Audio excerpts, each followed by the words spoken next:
Koch Rajbanshi cultural society, প্রাক্তন KLO, Koch Rajbanshi মহিলা সমিতি, কোচ রাজবংশী জাতীয় পরিষদ, কোচ রাজবংশী চেতনা মঞ্চ, বঙাইগাঁও জিলা কোচ রাজবংশী মহিলা সমিতি আৰু কোচ ৰাজবংশী মহা সংঘৰ যৌথ উদ্যোগত আজি লাঞ্ছিত বঞ্চিত কৰা এই কোচ ৰাজবংশীসকল সংকল্প ল'বৰ কাৰণে বিশাল প্ৰতিবাদী গণসমাৱেশ আমি অনুষ্ঠিত কৰিছো।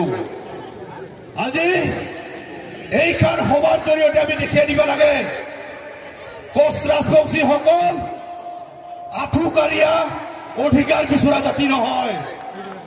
কোচ ৰাজবংশীসকল নিজৰ অধিকাৰ নিজে কাঢ়িয়া আনিব পৰা শক্তি আছে।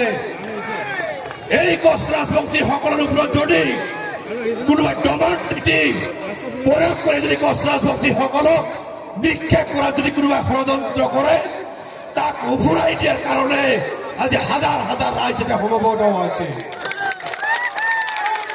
আমি শাসন কৰা এটা জাতি, আমাক কোনোবাই শাসন কৰিব আমি কেতিয়াও বাদ চাই নাথাকো। চৰকাৰৰ ভাৱন নীতি, চৰকাৰে আমাক দমন কৰিব বিচৰা যি নীতি, সেই নীতিক নিক্ষেপ কৰি নিজৰ স্বাভিমান অটুট ৰখাৰ কাৰণে কোচ ৰাজবংশীসকল মাৰ বান্ধি থিয় হৈছে। প্ৰত্যেকটো প্ৰান্তৰ কোচ ৰাজবংশীসকল এতিয়া আৰু আমি ঘৰত বহিয়া থকা সময় নাই, নিজৰ ব্যৱস্থা নিজে কৰিব লাগিব। আমি কাকো আশা কৰিয়া থকা এতিয়া জাতি নহয়, নিজে শাসন কৰা আছিলো আমি। আজি কোচ ৰাজবংশীৰ কথা কৈলে নৰনাৰায়ণ চিলাৰায় শংকৰদেৱৰ কথা আহি যায়, কিন্তু এইখন অসমত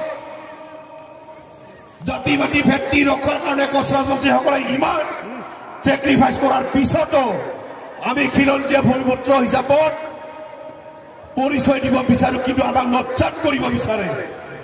আপোনালোকে পাৰিব নেকি?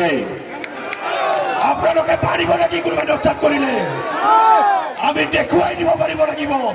কোচ ৰাজবংশীসকল যুঁজাৰু জাতি, কোচ ৰাজবংশীসকল নিজৰ শক্তি নিজে দেখুৱাই নিজৰ ৰাজ্য প্ৰাপ্তিৰ দাবীখিনি কাঢ়ি আনাৰ ক্ষেত্ৰত যি কাম কৰিব লাগে গোটেইখিনি কৰিব পাৰে। সেইকাৰণে আজিৰ এই প্ৰতিবাদস্থলীৰ পৰা একটা কথা আমি ক'ব খুজিছো এইখন চৰকাৰক, আপোনালোকে এই টেংটিকা ৰোডত কাৰোবাক ভয় খাইছ নেকি?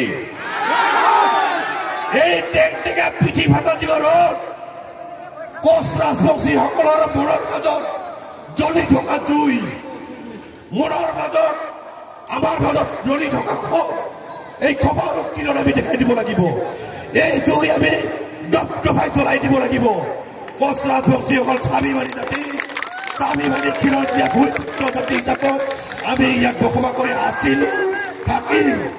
আমাক কোনোবাই যদি আহি আমাক যদি কয় আপোনালোকে অমুক কৰক, আপোনালোকে তমুক কৰক, আপোনালোকে মানিব নেকি?